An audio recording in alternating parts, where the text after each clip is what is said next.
All right, so a new GM emerged from bankruptcy today, faster than expected, and hopes are high. I'm joined now by Bob Lutz, Vice Chairman.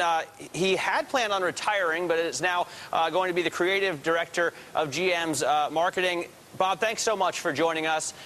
Let's talk, first of all, about any possible stigmas that bankruptcy could put on the company. I mean, obviously, this was a great concern of former CEO Rick Wagner. How do you think it's going to affect sales going forward? Well, I think our sales, frankly, suffered less during bankruptcy than we expected, and certainly far less than we feared. And maybe it was because of the fact that so many companies are going into Chapter 11, and we have a general contraction of the U.S. economy. I don't think it was quite the shocking event that Rick feared. And actually, our retail sale, that is sales to individual consumers, held up remarkably well. And I would say our retail share is marginally up. Where we did lose business was in our very profitable fleet sales area. And I don't mean daily rental fleets, I mean corporate fleets, where some of the corporations that habitually had bought a lot of General Motors cars were reluctant to buy from us while we were in bankruptcy, and we really expect that to bounce back very quickly. What are you going to do to get that back, and what are you going to do as far as a marketing push now that the new GM has sort of arisen from the ashes here? Well, we're obviously going to tell people that GM has arisen from the ashes, but I will tell you, I don't think we'll be putting too much emphasis on General Motors as a corporate entity, because that's kind of talking to the financial community and talking to ourselves. The real emphasis is going to be on our four core brands. You know, Chevrolet is back with great products. Buick is back with sensational new products. Cadillac is back, and GMC is back. So we're gonna really play the brands rather than the corporate angle.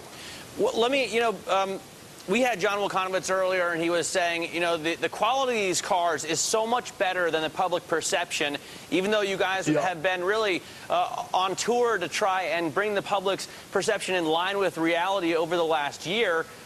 What do you do now to make that happen? I mean, is it possible as you emerge as the new GM? I mean, can you remake the public perception? Well, this is, let's put it this way. I mean, after the first 100 years of General Motors, we sort of died, and we are now reborn, and this is, the first day of the second 100 years of General Motors. And I think this gives us an excellent chance, the fact that we've emerged from bankruptcy rather quickly, with a very solid balance sheet, with fully competitive labor costs, and with the best product portfolio that I think we've had in General Motors history. And you're right, this is our chance to change public perception. Now, I'll be quite honest with you, I have often been one of the severest critics of the way we go to market in advertising, and I think that's probably one of the reasons they gave me the job. But I think we can do a lot to communicate with the public in a much clearer, more understandable, and more believable way, and that is our job. I have to ask, are you concerned about the loss of such an incredible car like the Pontiac Solstice? It had such great, or people had such great hopes for the car. The new Target Top version is absolutely gorgeous, but they stopped production after 1100. How do you build on something like that, which was such a success in the media with the new brands that you're focusing on? Well, we had to sacrifice something, and when we looked at it, we had to just consolidate to get to fewer brands, because with all of the brands we had, there just wasn't enough marketing and communication money in the world to get adequate awareness for all of those brands. So something had to go. And I will tell you, I personally hated seeing Pontiac go, because it's a brand for which I have a great deal of fondness, but it's triage, and we had to make the choice, and Pontiac unfortunately had to go. All right, Bob, hang on a second. We're going to take a quick break. I want to come back, though, and talk more about the new GM emerging from bankruptcy quicker than anticipated. Will this be a success story? Stay with us for some insight into that here on Bloomberg. We're back in 2 minutes.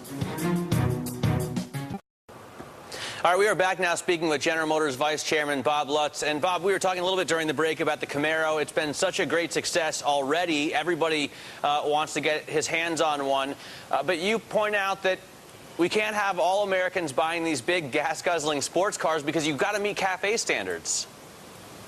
Well, yeah, I mean, and every manufacturer has to deal with that. But in the case of the Camaro, we did a 300 horsepower V6. And we were hoping that with 300 horsepower, a lot of people would be satisfied with the 6 because it gets almost 30 miles per gallon. But guess what? 85% of the orders are for the V8s, and not only V8s, but the biggest one possible. And normally you'd say, wow, that's great. We make a lot of money on those. But with the other part of our brain, we've got to pay close attention to meeting our federally mandated fuel economy fleet mix. So, you know, it's gotten complicated. What do you think about the future of cars that General Motors sells? Because, you know, around the world, Americans are criticized for driving these big gas-guzzling SUVs, but the reality is you can't drive very fast here anyway, and we all have bigger families. Are we going to continue buying these giant people movers? Well, Matt, the equation is very simple. If gasoline in Europe were the same price that it is in the United States, like if instead of paying $7.50 per gallon like they do in Europe, if it was around $2.20 a gallon like in the United States, believe me, a lot of Europeans would be driving large vehicles with huge V8 engines as well. So it's partly societal, partly because we have lifestyles in the United States that require larger vehicles, partly because we travel longer distances. But the key factor is that we have by far the world's cheapest gasoline. And as long as we have that, Americans are going to buy the biggest and most powerful vehicle that their gasoline budget will permit. All right. Hey, Bob, thanks so much for spending some time with us. General Motors Vice Chairman Bob Lutz.